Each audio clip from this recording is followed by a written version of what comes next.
Hello guys, blessed morning po sa inyong lahat. So andito na naman tayo sa bago nating property. May hinakot ako mga gamit.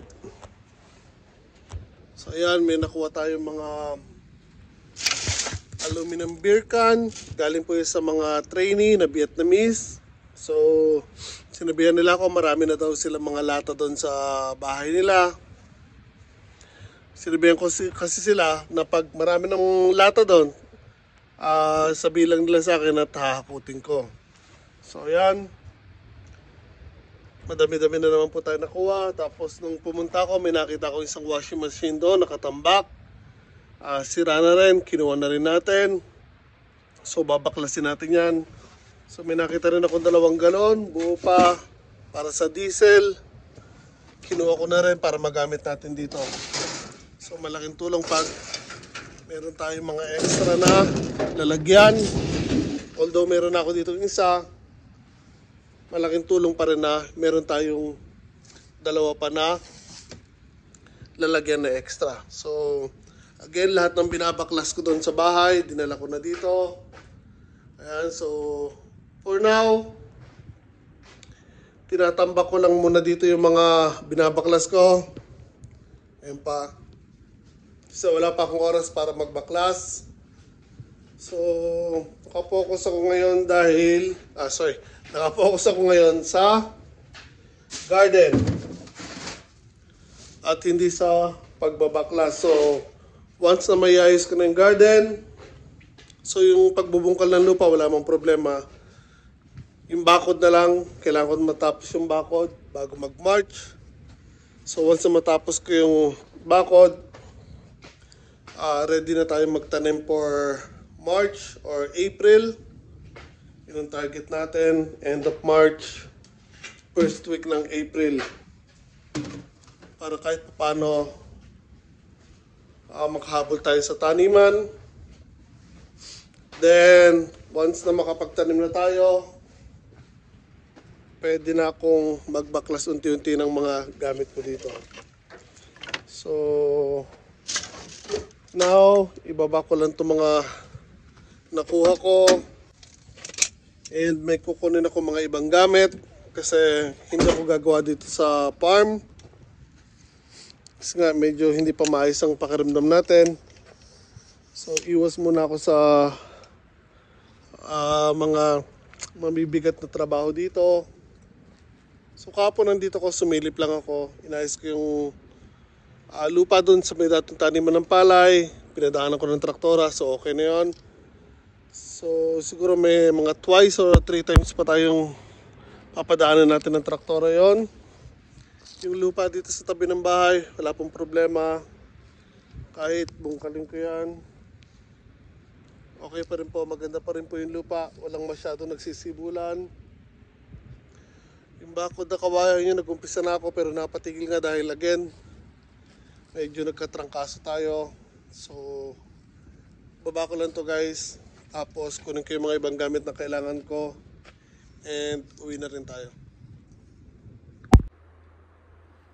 So itong mga kahoy na kinuha natin, gagawin natin panggatong.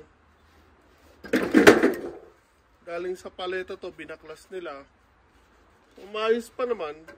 Ganda rin sana itong gawing upuan. Pero marami pa naman akong kahoy. So mas kailangan ng panggatong for now. So gagawin na lang natin panggatong yan.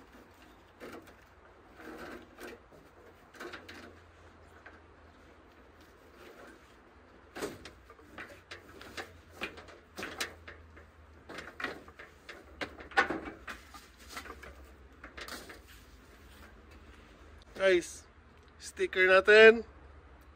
Sticker ni Jacusa Man. Jacusa Motovlog.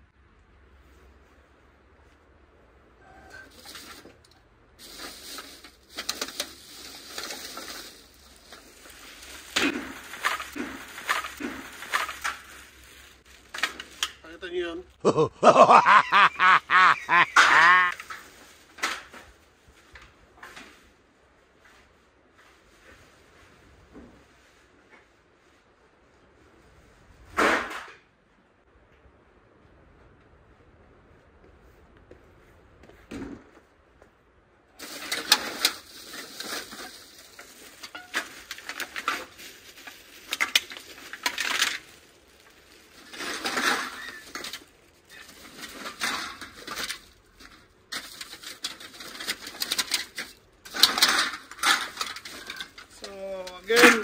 sa mga ginagawa ko, nangangalakal din ako.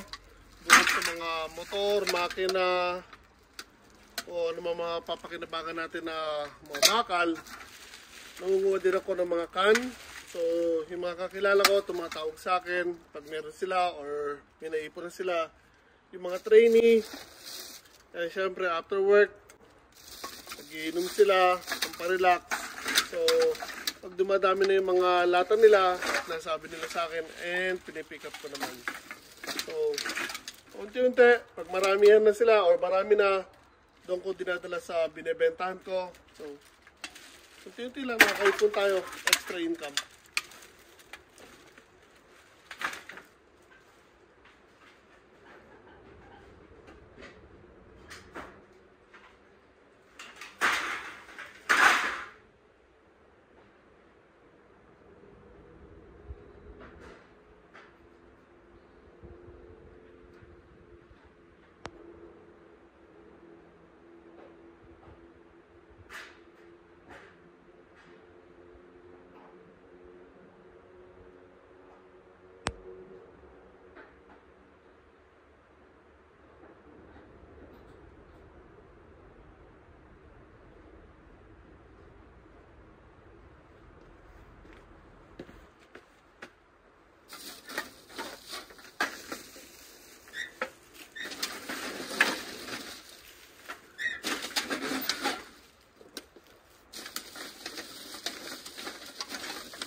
So, itong mga heater naman na ito,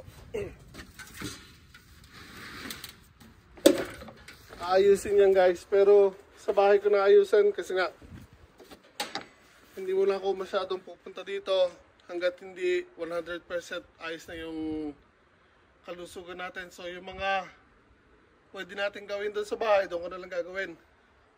Saglit lang.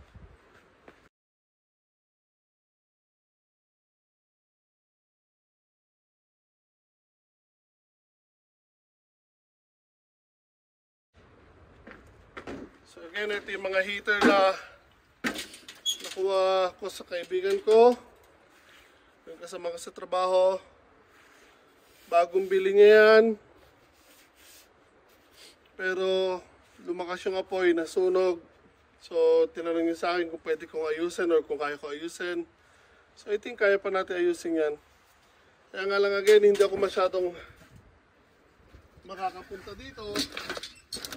Kaya gagawin ko na lang ulit siya sa bahay at doon ko gagawin. So papahinga muna ako sa bahay.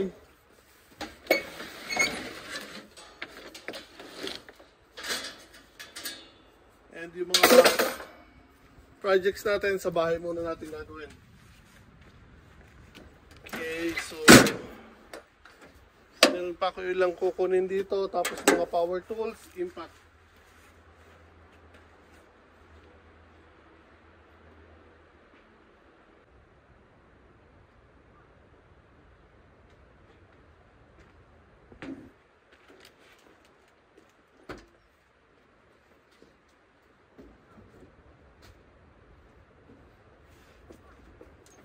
Okay, again, may mga ilang gamit lang tayong kukunin dito.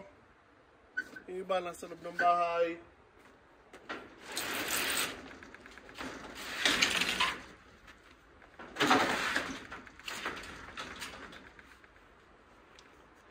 There.